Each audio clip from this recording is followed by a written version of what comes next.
Okay, good morning students. आज आपण पदार्थांच्या अवस्था त्यांच्या कणांच्या अंतरामुळे कशा बदलतात ते पाहूया. समोर स्क्रीनवर पहा. तुम्हाला एक पदार्थ दिसतोय.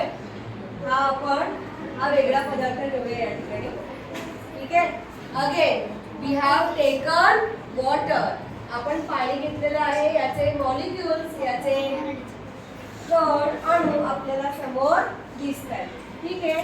आपण त्याला हीट प्रोव्हाइड करू शकतो किंवा त्याला आपण थंड करू शकतो, मगाशी आपण केलं त्याप्रमाणे. ठीक आहे. आणि त्याची अवस्था कशी बदलते ते आपल्याला या ठिकाणी दिसणार आहे. आणि या पंपाद्वारे आपण प्रेशर अप्लाय करू शकतो. ठीक आहे. अशा प्रकारे सी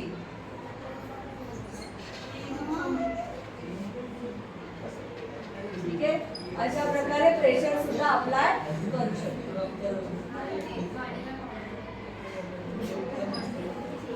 प्रेशर कमी, प्रेशर जास्त. प्रेशर कमी जास्त झाल्यानंतर काय होते परिवर्तन तेही आपल्याला समोर पाहता येईल. ठीक आहे. लक्ष द्या.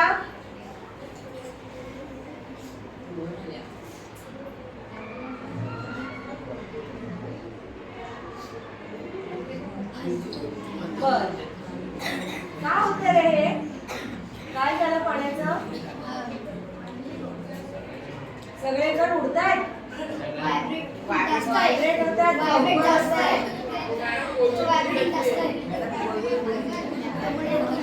झाले. अवस्था कोणती आहे? टेम्परेचर वाढत चाललंय.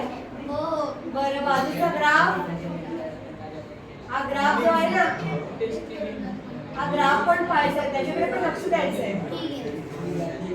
हा पहा, टेम्परेचर वर वाढतंय, प्रेशर कमी होतोय की वाढतोय? नीट पहा. प्रेशर तिकडून पण वाढतोय. ओके, ठीक आहे. आपण हे बंद करूया. ठीक आहे. प्रेशर आणि टेम्परेचर वाढल्यावर कणांची हालचाल वाढली, कण एकमेकांपासून दूर गेले. कण एकमेकांपासून दूर गेले म्हणजेच त्याचं रूपांतर हे वायूमध्ये किंवा स्टीम मध्ये झालेलं आहे. ठीक आहे. आता आपण याला कूल करून पाहू. कणांमधील अंतर जे आहे ते कमी केल्याने काय होतं?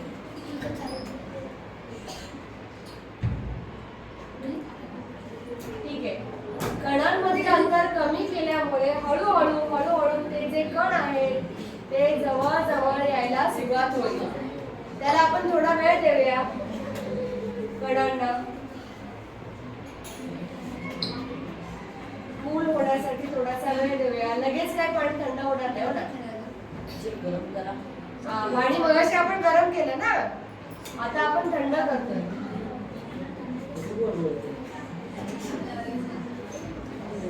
काय परिवर्तन दिसतंय की नाही समोर? काय झालं?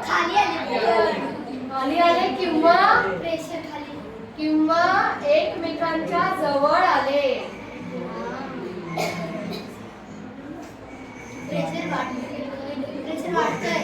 बर, जसं आपण पाण्याला कूल केलं, कण एकमेकांच्या जवळ आले, इतके जवळ आले की त्यांच्यामधला जो इंटरमॉलिक्युलर स्पेस आहे तो जवळजवळ नाहीसा झाला. म्हणजेच water is now converted to ice. पाण्याचे रूपांतर बर्फामध्ये झाले. म्हणजेच एखादी अवस्था परिवर्तन म्हणजेच काय, तर कणांमधील अंतर कमी होणे किंवा जास्त होणे. कणांमधील अंतर वाढले की एखादा द्रव असेल त्याचं रूपांतर कशात होतं? स्थायू वायूमध्ये होतं. Liquid is transformed to gas if the distance between the molecules increase. आणि त्यांचं जर अंतर कमी झालं, मॉलिक्युल्स मधलं, अणूंमधलं अंतर जर कमी झालं तर लिक्विड, पहिल्यांदा गॅस जो आहे त्याचं अंतर कमी झालं तर तो लिक्विडमध्ये, लिक्विडचं पण तापमान कमी झालं, कणांमधील अंतर कमी झालं, त्याचं रूपांतर कशामध्ये होतं? स्थायूमध्ये किंवा सॉलिडमध्ये होतं. ठीक आहे. Thank you very much.